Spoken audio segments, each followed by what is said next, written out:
Hey everybody, what is going on? Hexlex here with another Master Duel video for you. I wanted to do another metagame analysis, but as I like to do with like the ongoing series I have, some of them anyway, this one I guess in particular, I wanted to once again kind of shake up the format of how I have been doing things. So in the past, we have kind of taken a look at the Master Duel Meta tier list and then kind of just looked at deck breakdowns from there. Of course, always noting at the beginning of the video, or just at some point in general, that the tier list as reflected on Master Duel Meta under the tier list section only pulls data from tournaments, which obviously, if, you know, people like me, and I'm assuming others watching this video, are more interested in ranked ladder data. I see this sentiment shared on the subreddit sometimes as well. When people refer to the tier list there, people are often in the comments very quick to point out that the data from that only comes from tournaments. It is not a representation of what is on the ranked ladder, what is hitting Diamond and Diamond 1 on the ranked ladder. So to kind of circumvent that a little bit, I've kind of moved towards like more subjective tier lists, like where I think the meta is going to go, more like predictive ones as we move into a meta. But I very much prefer to stay like more factually grounded, if at all possible. I liked more objective data and looking at what is currently doing well as opposed to what I think will do well. And so in my quest to kind of do that, I've kind of landed on this, I guess, new take on the series here, in which we're going to be taking a look at the Diamond rank decks that have been submitted to Master Duel Meta from the start of the new ban list here on the 28th to, the day that I'm recording this, which is November 9th. This video should be coming out on November 10th, the next day. So, I wanted to take a look at the meta here, in a way where, you know, I could at least gather some data, as much data as I could, and also have that data be solely from, ranked ladder. So the way that I kind of did that, and, I'm not claiming that to have come up with the most scientific method at all. I will preface this by saying that I've never taken a stats class, not even like in high school, so am I the most qualified person to be doing this? Maybe not, but at the same time, it wasn't, too difficult. I basically just went to Master Duel Meta, went to the top decks, kind of tallied up all the decks that had been submitted that reached Diamond 5 and or Diamond 1, and then just kind of broke them down by percentages based on how the frequency at which we saw each of the decks there. Obviously, like I mentioned, we wanted to pull from, the 28th at the latest because that's when the ban list went into effect. There were decks that were being played that were ban list compliant, I guess, so to speak, from before then, but I'm opting not to include them because I only want to focus on the meta as of the new ban list. So, I figured this was a good baseline, just under 2 weeks from when the ban list drops, just over a week now into the new season here, season 11. So we're going to be taking a look at this data here. And I don't know that there's anything else I really need to preface it with. So let's go ahead and just jump straight into it. Okay, so this is the full kind of scale of what we're looking at here. These are the Diamond ranked decks that are, again, submitted to Master Duel Meta from October 28th to November 11th, as broken down by percentage. This image, if you're not on like a, if you're not full screened or if you're on like a smaller screen, it might be kind of difficult to see. So I went ahead and threw them over here just for accessibility / convenience sake. So let's see what we're taking a look at here. Here at the top, we've got Brandon Despia coming in at 12.9% of these decks submitted. Philanda Rees is next at 10.3% of decks submitted that reached Diamond 5 or 1 in this time period. Sword Soul is next at 7.1%. Then we have Yumi Control, 5.2%. Dragon Link coming in at 4.5%. Then we have Marincis, Salmon Great, and Numeron each coming in at 3.2%. And then we have our other category, which is going to compose of the other half of the decks submitted, 50.4%. So we do have actually other statistics to look at here. It's not just going to be this this graph that we're seeing here, but I wanted to start with this obviously because this is like the base of what we're looking for, right? Again, these are all decks that were submitted that reached Diamond 5 or 1. There weren't too many duplicates, but there were a couple, people who hit Diamond 5 with the deck submitted and then hit Diamond 1 with the same deck and submitted again. I'm fine double counting those though, because as far as I'm concerned, if you climbed up to Diamond with a deck and then climbed through Diamond with the deck, I think that's enough accurate representation that, you were able to not only do well with the deck, but continue to do well with it. I'm fine, counting them quote unquote twice in that regard. So, yeah, as far as like the decks that we're seeing here, I'm not too surprised about the decks specifically, but I am a little surprised in the order of some of them. Branded SBA here at the top, that's to be expected. We obviously all know that this is like the most powerful, top tier 1 deck. What does have me a bit surprised here is Flandres coming in at second over Sword Soul, particularly by this much. Flandres again coming in at 10.3% of these diamond ranked decks since the ban list hit, and then Sword Soul coming in behind it by over 3%. I was gonna say almost, but no, over 3%, 3.2%. At overall 7.1% representation. In terms of power level, like overall power level, I would consider Sword Soul to be better than Flandres, but I wonder if this is a matter of representation. So this is actually something that I've talked a lot about before in the past, right? Which is that a deck's place in the meta is it is really contingent on two main factors, right? Power level and representation. Power level just being how strong a deck is in that particular meta, regardless of how much or how little play it's seeing, just how well positioned is this deck in this point of time. Representation is the flip side of that, where how much is this deck being played versus how strong is it actually. I would consider Flandres to have a lower power level than Sword Soul overall. So it's interesting to see the representation of Flandres over Sword Soul be so great here. I think there might be a couple of reasons for this. Well, one in particular is that we're not seeing any Eldritch represented here. There's a notable lack of Eldritch, which was something that kind of surprised me. But I think a lot of the people who tended to use Eldritch to ladder have maybe moved on to Flandres. I think it might be a case of like, two decks are kind of drawing from the same audience, right? And that might also explain why Flandres has such a high representation factor. If we're factoring in, that the people who in the past might have played and contributed to Eldritch's, power level, or rather the representation within a format, are now instead contributing to Flandres. That could be a possible explanation. It could also just be that, again, a lot of people just kind of want to turn to this deck as a more consistent / I guess, easy means. I don't think Sword Soul Tenny, though, or Sword Soul, I guess, in general, is a particularly difficult deck to play. But it is one that I think is a bit more nuanced than Flandres. Flandres is not a completely, brain dead deck to play. There is a bit of nuance to it, right? The overall, overarching combo is relatively simple, but the same is true of Sword Soul, right? The overall overarching combo is simple enough to pull off, but once you play the deck, you realize there's a lot to it, and the same again is true of Flandres. So, yeah, I don't know. It could also just be people playing into kind of the quote unquote boogeyman factor, right? Because a lot of people notably, Flandres is a deck that a lot of people notably dislike playing against. And so I think some players will tend to lean into decks like that because they think, not even just think, they would be right in thinking this, they can get some easy wins off of it. Because there are a fair amount of people who will just auto-concede to Flandres without even really trying to play out of the scenario they're in or trying to play against them. Just as soon as they start comboing off, the Flandres player, the opponent will sometimes just concede. And so there is that factor to consider as well as to why people might be gravitating towards this deck. Yeah, again, it's interesting that it's that much lower to me. I don't know. Now, I will also say, let's see, Yumi Control is a little bit higher than I would have expected to see it at 5.2%. Adventure Phantom Knight is something that I'm not terribly surprised to not see, represented here, but I would have, in terms of power level, think it's about in the Yumi Control spot.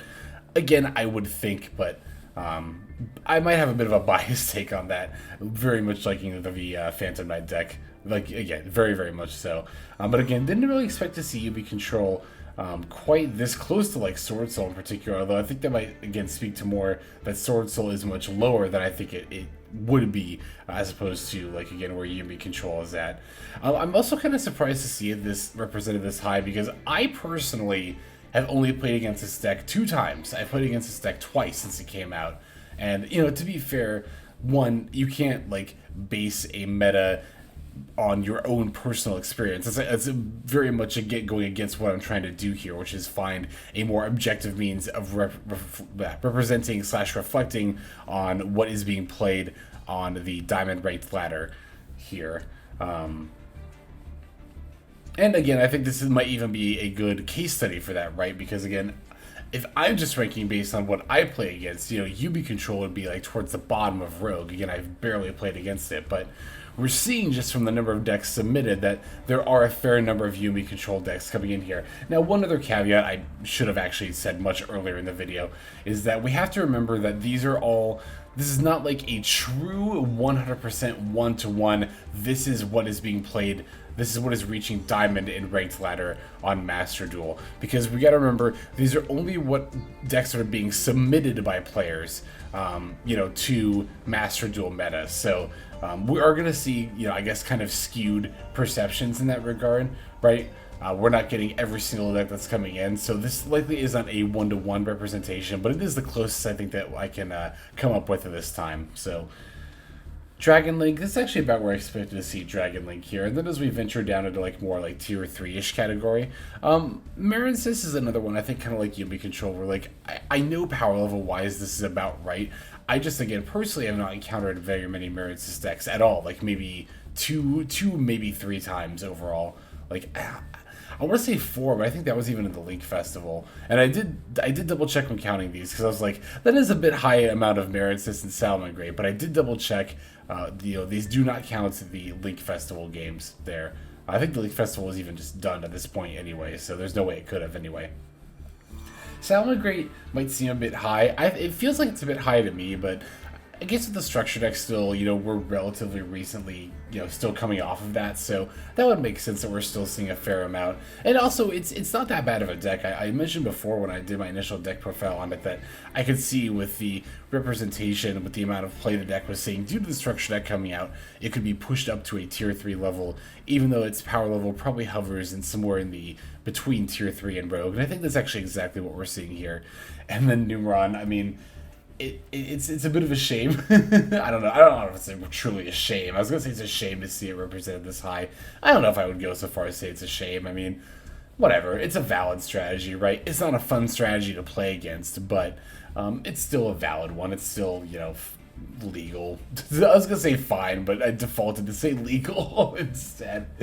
Numeron seeing this amount of play in a best of 1 format makes sense, and is not something you would ever see reflected on a Master Duel Meta tier list. Again, because those always pull from tournaments, which tend to pretty much exclusively, not all the time I think, but almost always just be best of 3, where Numeron can't shine in that format because between side decking and the fact that it's going to inevitably have to, go first at some point in the match, Numeron is much, much, much weaker in best of 3 than it is in a best of 1 format. So again, makes sense why we would see it represented here and not on a Master Duel Meta tier list. So one thing I do want to note about these numbers here, particularly at the point of time that I'm grabbing them from, is that these numbers are actually fairly skewed between the fact that we're seeing data from the end of last season and the beginning of this one.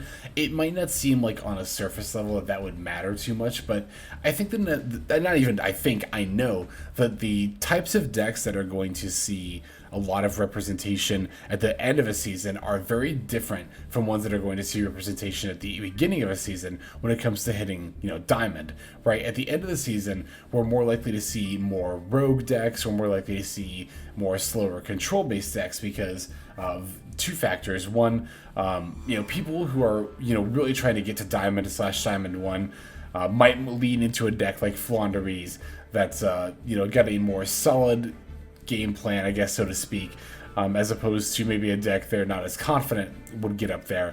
On the inverse of that, I think we see more rogue decks because these are players who have been fighting the whole season to reach Diamond 5 or Diamond 1 with their rogue deck of choice. So it makes sense why we'd see them come in later as well. So in the interest of kind of differentiating this data, I did actually grab a separate list, a separate pie chart here from specifically the last 3 days, I guess 4 total, 28, 29, 30, and 31st of October there, the last 4 days of the season. So let's take a look at that graph here as well. Okay, so these are Diamond Rank decks, again, Diamond 5 and Diamond 1, submitted specifically again towards the very end of Season 10 here, the 28th of October through the 31st there. And we're seeing this chart looking a lot different actually than the other one. This one in particular, we're seeing Sword Soul way at the top alongside Flandres, both coming in at 8.2%. Then below that, coming in at 7.2%, we have both Braided Despia and Yumi Control. Then coming up down here at the rear at 4.1% each, we're seeing Dragon Link at Ignister and then Dark Magician, actually, of all things. And then the other category in this case is going to be 56.9%. So yeah, definitely quite a difference here, right?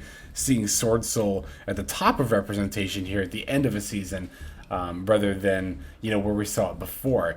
And honestly, most of the you know, statistics from the last graph that we saw, as far as Sword Soul spot, do come from these last few days of the meta here.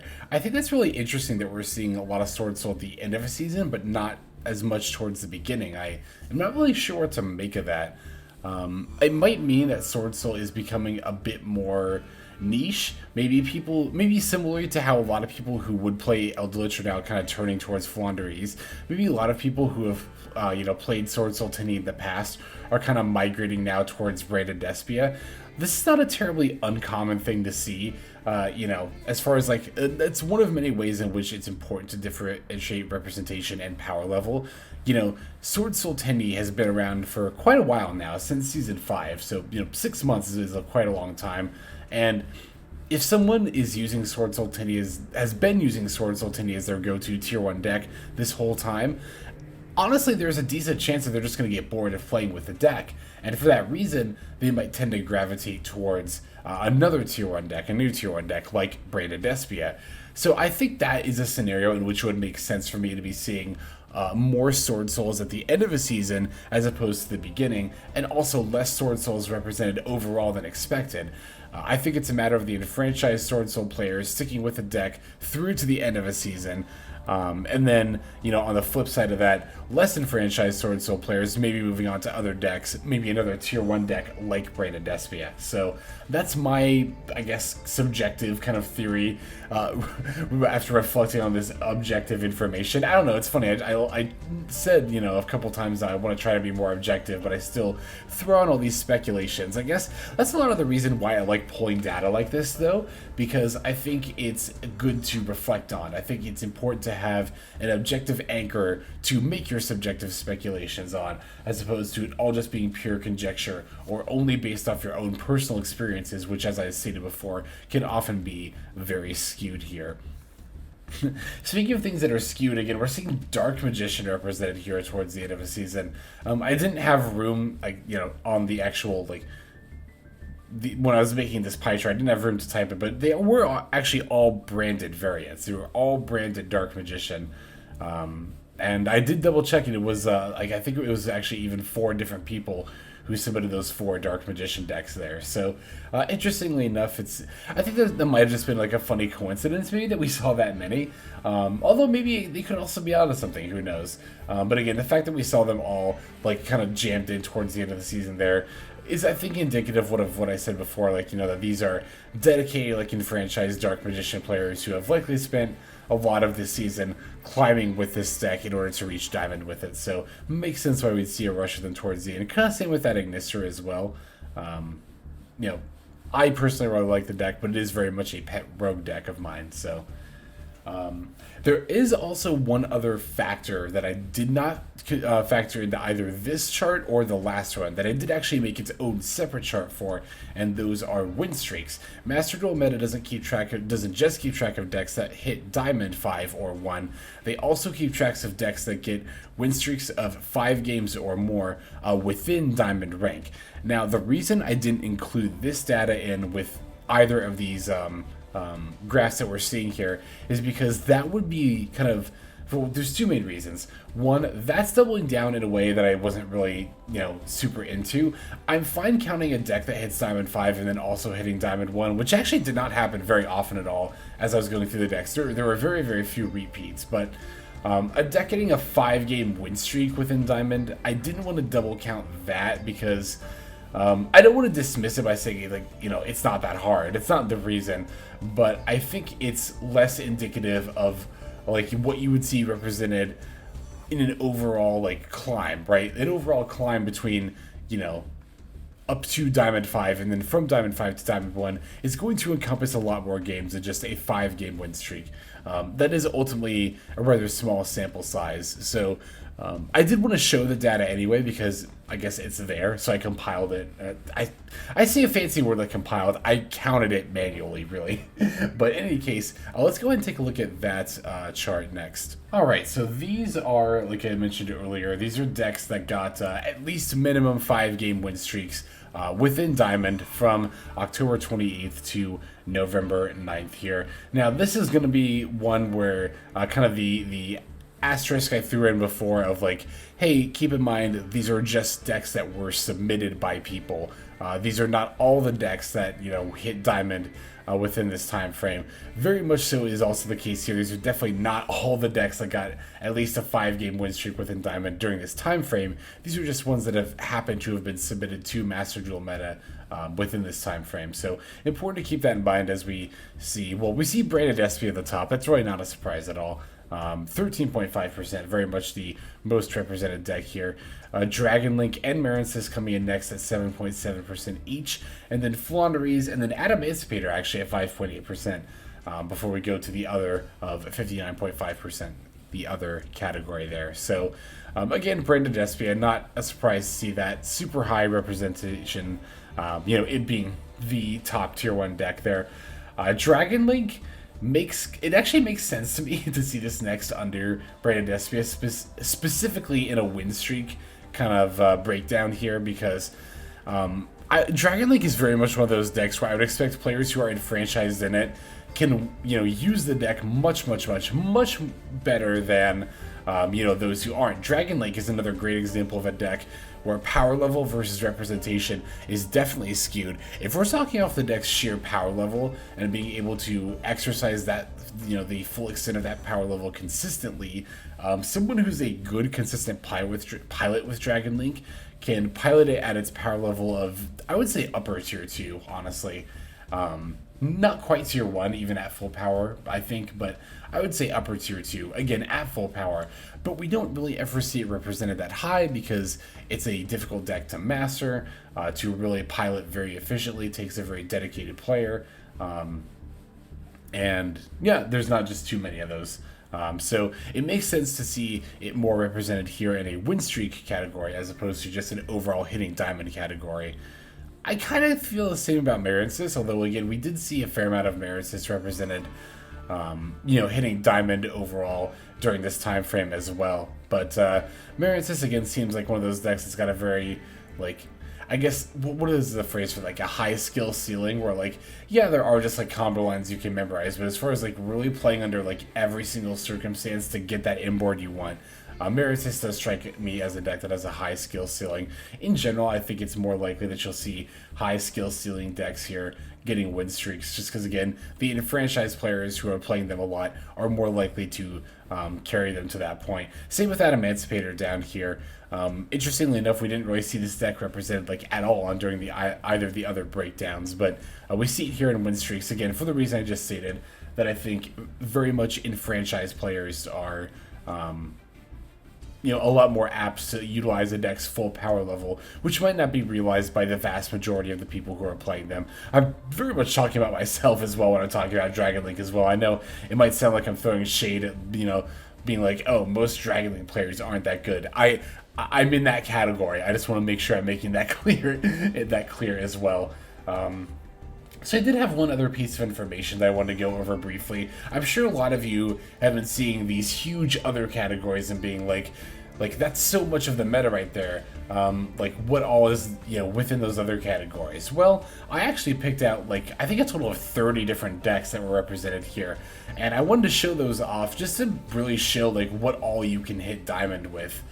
So let's take a look at that next. Alright, so like I said, I wanted to go ahead and just list off a bunch of these decks that fell under the other, you know, category that we saw in all these pie charts here, you know, in the past few slides, I guess, should I say. So Here at the top, I kind of have these listed from top left here to bottom right in terms of like how many or how often these decks are represented within the other category. Top left being like, multiple, these are like multiple decks, and then, bottom left being like, I saw one of these at some point. But again, either way, I just wanted to go ahead and talk about a few of these. Particularly these top two here, Adventure Phantomites and Eldritch, like I mentioned before, are both decks that I would have expected to see a bit more represented in the meta. Or I feel, I guess, their power levels are higher than their representation, I feel, is showing within the meta here. But they were definitely at the top of the other category. They both fell kind of just short of the, like, I guess, prerequisites, so to speak, to be represented by their own standalone percentile percentage. That feels really redundant. That is redundant, but in any case. Below that, so like, for example, like these decks I've ranked as tier 2 both in relatively recent videos, and I think my opinion on that actually still mostly stands. Adventure Phantom Knight, I'm willing to concede it might be closer, is probably closer to tier 3, which, to be fair, I did state was probably going to be the case as well. But Eldritch I would definitely think is like a lower tier 2 deck. So it's a bit surprising to see them basically fall into the rogue category. Other is kind of what I consider the rogue gallery, so to speak. So, but again, as always, we have to remember that these are just decks being submitted to Master Duel Meta. So it could just be the case that, like, because people who play Eldritch kind of know that the opinion of Eldritch is not high, maybe they're not, maybe they're not submitting as often as they have in the past, although you would think that would be true of Flaunderies, which we're still seeing plenty of as well. So, I don't know. Who knows? Following that, we see a bunch of decks we would expect to see in Rogue, like Heroes, Modolce, Spiral, Sky Striker, Cyber Dragon, and Thunder Dragon, both of which are pretty much entirely using branded variants, from what I can tell. 8-Axis Blind Second, Live Twin, Pendulum Magician, I consider those all like relatively common rogue decks. Like, these are decks you would expect to see, not every day that you play Master Duel, but they're like uncommon decks, so to speak. Beyond that, we're starting to get into decks that are like a little bit more rare to see, like Raid Raptor Phantom Knights. I was surprised to see even represented, like, I think 2 or 3 different times throughout the Diamond decks, because I've yet to run into this deck at all, like, ever. But it's a fine, viable deck. Drytron is still being played a fair bit. Guru Control, that's Subterra Guru control using Floodgates, and then the Subterra Guru with the Fiendus and the Ancient City just to generate advantage and negations. Synchrons. Shadal, I kind of left ambiguous. I saw, like, an invoked Dogmatica Shadal here, a branded Shadal there, a 40 variant here, a 60 variant there, so I just kind of left it ambiguous as Shadal. Tri-Brigade Lyrilusk, I saw a couple of DDDs, I saw a couple of Adventure Virtual World, rather, I saw a couple of Endemians as well. These are less common, but, I think still fairly frequent decks that we all encounter from time to time. This category over here is very much more like one-offs. Like, I saw one of these here and there, but I thought it was just kind of cool to see these, right? Like, Teller Knights haven't been relevant, I didn't think anyway, since like 13, 14, but no, apparently one even hit Diamond relatively recently. Speedroids saw some play. Evil Eye, Zephyros, Dream Mirror, Dragon Maid, and Blue Eyes, each rocking a branded variant. Blackwings, Tri-Brigade, Crystal Beast, I thought was very interesting. I think I've had someone ask me if I'd played Tri-Brigade Crystal Beast before, and it seems like the deck, is... I actually looked into it because I was just kind of curious, because Crystal Beast is one of those decks where I'm like, this deck's got so much, like, seemingly really good support. How is it not good? But then you remember, like, oh, it's because, like, the monsters themselves are not particularly great. I know the TCG recently got the Dark Crystal Beasts, the Advanced, I'm pretty sure they're called Crystal Beasts, which are like, not bad, but very much reliant on that, Advanced Dark Field spell. In any case, I was curious, so I kind of peeked at it a little bit, and then we saw a Mathmech deck there as well. There were other decks that were, obviously thrown in the categories of other there. In addition to these, I just picked out some of the more frequent and then some of the more interesting ones, I thought. Mainly, a lot of the reason I wanted to show this list is to show that, like, I think there's this often misguided I think there's often this misguided perspective. I was trying to say perception, but perspective is what I'm looking for. That, in order to hit Diamond, I'm going to have to play a meta deck. I have to, play meta in order to do well. I'd rather play my deck you know, it kind of seems like you can't have both sometimes, and it takes a lot of work. It will take a lot of dedication, but, you know, if someone can hit diamond with a deck, you know, like, not to pick on any of these decks in particular, but like Evil Eye or Dream Mirror or Teller Knights or Crystal Beast, like, you can likely hit diamond with whatever deck you're rocking to. Now, I will say that you might have to include some cards that you may or may not be more or less willing to. I think staples like Maxi, Ash Blossom, Called By, Crossout, Nibiru are going to be important for pretty much every single deck to have. And we even see a lot of these decks like Sire Dragon, Thunder Dragon, Dragon Maiden, Blue Eyes all leaned into a branded package, right? And they're using that in order to stay meta relevant. So, you know, you might think like, oh, I don't want to have to resort to playing branded cards in my already fusion-based deck in order to stay relevant. Like, you don't necessarily have to, but it's definitely going to help you if you want to consistently hit diamond with your rogue deck there. Just making sure that it stays meta relevant. Doesn't have to necessarily be a meta deck, but we do still want to be thinking about the meta game in general. That's kind of a video, or that's kind of a topic I almost want to make its own video about, as far as like, you know, not just following the meta, but having a mindset of, you know, knowing the meta without having to feel like you're giving into, quote unquote, giving into the meta there necessarily. But that's definitely a topic for another time. I think I've about reached the end of where I wanted to be with this video here. So yeah, let me know what you thought of this format here. Like I said, with the metagame analysis videos, I'm always trying new things here, and this was very much something that I've been thinking about doing for a little while here, but I'd never really done before, which is again just to, I guess, compile the data to kind of count it all myself from using, again, Master Duel Meta as a reference, but kind of going the opposite of their tier list and ignoring all tournament results and only looking at ranked ladder results. So I hope that you found this information helpful. Definitely let me know what you think of this format in the comments below. I'm always interested in that feedback from you all. And yeah, I think that's about all I've got to say. Thank you again also for watching to the very end. That means a lot to me, not only personally, but as a means of supporting the channel. Subscribing and commenting like I mentioned earlier, especially let me know that feedback. Subscribing, another great way of supporting the channel. I will also let you know when these videos get dropped, give you notifications of that, which does happen every day. So you do have daily Master Duel content to look forward to when you subscribe here. But that's about all the time that I've got. So without further ado, this is XLex. I'm signing out, and I hope you have a fantastic day.